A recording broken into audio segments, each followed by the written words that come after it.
Hi mga friends! Bisa hindi ko pa friend! Another day, another vlog! At Jurong East Platform D. Next station, Clementi. Today ay samahan niyo ako kasi mag-iikot-ikot tayo sa Little India, kakain sa labas at mag-a-attend tayo ng Star Creative Awards. Sa transfer from green line, transfer tayo ng purple line, tapos diretso tayo ng Little India. Today ay galing pa rin tayo ng Bukit Batu, tapos pumunta tayo ng Jurong East, lumipat tayo ng green, from green nag-travel tayo papuntang Outram Park. So from here naglipat tayo ng purple line, ikot diretso tayo ng Little India. So andito tayo ngayon sa Little India, so mag-i-exit tayo dito kasi mag-iikot-ikot tayo. Medyo konti ang tao dito sa may Little India. Lalabas tayo dyan. Dito sa Singapore, it is very important to have this card. Ito yung card na gagamitin for transportation. Dito sa Singapore, napakadali lang ang transportation. Kailangan lang ng common sense at dapat meron kang mapa. So this is the Little India. Walang mall. Akala ko, bababaan natin ay mall, pero wala. Hindi. So first time ko dito sa Little India, I thought ang bababaan natin ay mall, pero hindi. Maulan dito ngayon sa Singapore, kaya meron tayong payong. So punta tayo dyan. Mag-iikot-ikot tayo actually.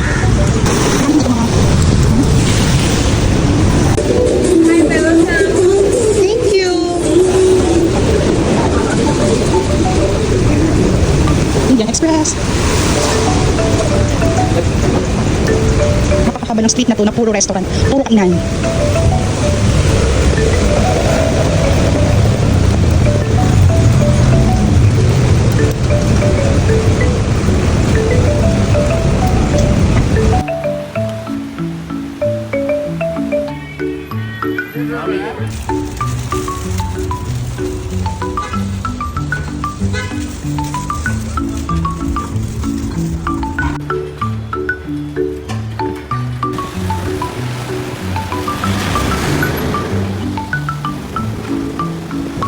So ito ay Buddhist temple. Pagdating natin kanina dito ay sarado pa, pero maya-maya lang 4 PM, ito ay mag-o-open na, so papasok tayo.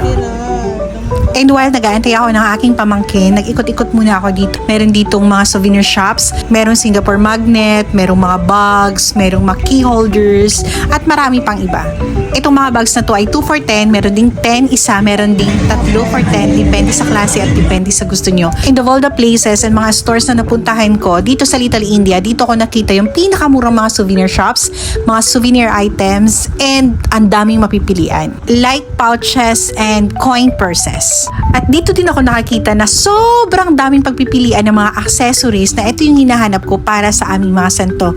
Ang pinakamura na nakita ko dito ay $7 at pinakamahal ay $36.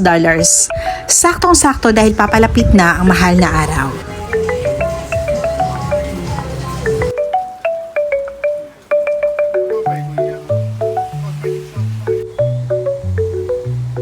Oh my God! Diyos ko Lord! Tanawan nyo!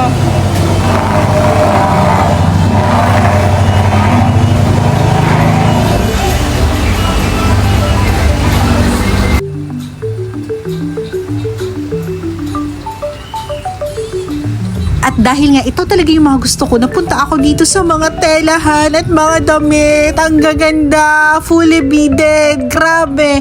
Nakakalula dito guys. At hindi lang yan, sobrang dami ng mga stocks ng mga damit. Pang Indian na damit ito, I know.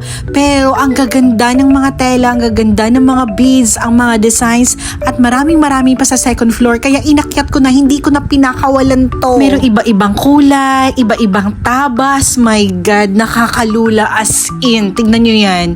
Ang beads pa lang, ang design pa lang, bonggang-bongga na. At dito pa rin yan sa Little India guys ha. Parang dito talaga talaga sigurong bagsakan ng mga Indian dresses like this. Ang dami talaga sobra. Alam niyo ba na every time pumupunta ako abroad, ang hinahanap ko ay mga ganito. Mga tela, mga accessories, mga abu-abubot. Yun yung mga type ko talaga. And tingnan niyo yung set na yan guys. Bonggang-bongga, 'di ba? Naku, ang sarap talaga iuwi ng mga ganito. Ito yung mga ikot ko abroad na talagang hindi ko makakalimutan at talagang na-enjoy ako. At dito lang yan sa Little India, sa harap lang talaga mismo ng Buddhist temple.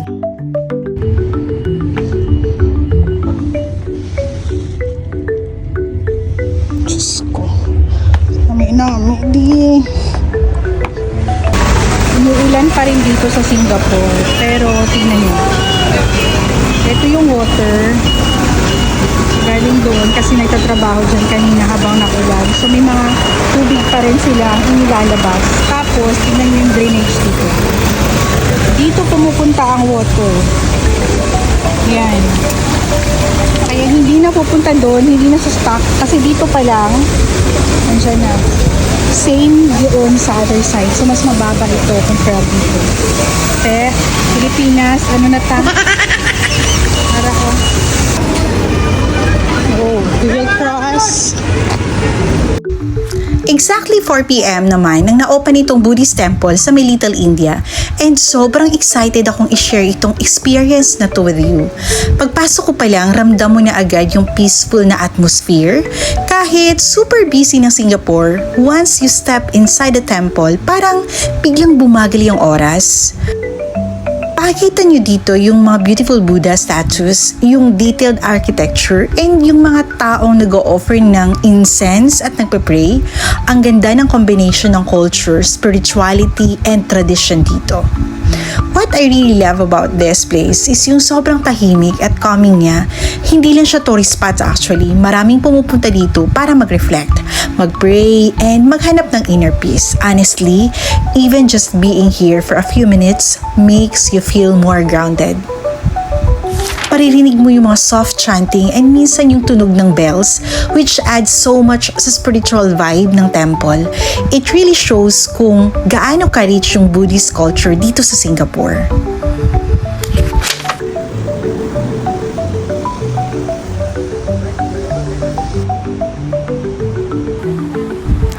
After visiting the temple, we decided to head somewhere nearby for food naman. Syempre, after all that walking, kailangan natin ng kumain. So now, we're at Fonan Mall. Ang ganda dito, very modern, very chill, and ang daming food options. But we actually have one goal today. We're looking for Roti Boy. If you've been here before, alam nyo na, yung amoy pa lang parang ina-attract ka na papunta sa store. Sinundan lang talaga namin yung bango.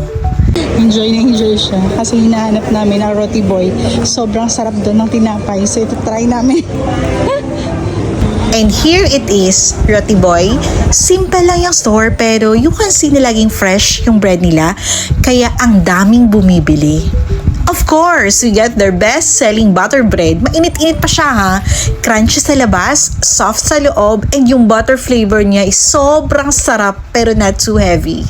First bite pa lang, alam mo na kung bakit ito yung favorite. Hindi siya complicated, pero super satisfying. After na Roti Boy experience namin, hindi pa talaga tapos ang food trip namin. From bread, ramen na naman ang next. So now, we're here at this ramen dining restaurant. Ang cozy ng place, very inviting, and perfect pang relax after a long walk. Bigla kaming napaisip, alam mo yung moment na dati batchoy lang sa Central Market, sa Iloilo ang kinakainan namin? Simple lang, minsan nagmamadali pa. Pero ngayon, we are here. Nasa Singapore na, sitting down, enjoying a warm bowl of ramen. Same people, same kwentuhan, just different place. Grabe, ang bango. The broth looks rich. Noodles like perfect and comforting niya tingnan ha. First sip ng soup, wow, ang sarap. Very comforting. Parang yakap after a long day. Hindi siya overwhelming, just really good. From Batchoy sa Central Market to ramen in Singapore, ang saya lang isipin. Hindi dahil sa kung nasaan ka, but because you're sharing the moment with the right people. So yeah, food really brings back memories and creates new ones. Simple meals, big moments. Grabe guys, after that super satisfying ramen experience, dumiretso kami dito sa Capitol at the Kempinski Hotel. First time ko talaga dito ha, like legit first time. And honestly, na-amaze talaga ako agad. Pagpasok pa lang namin, boom! Ang ganda agad ng place.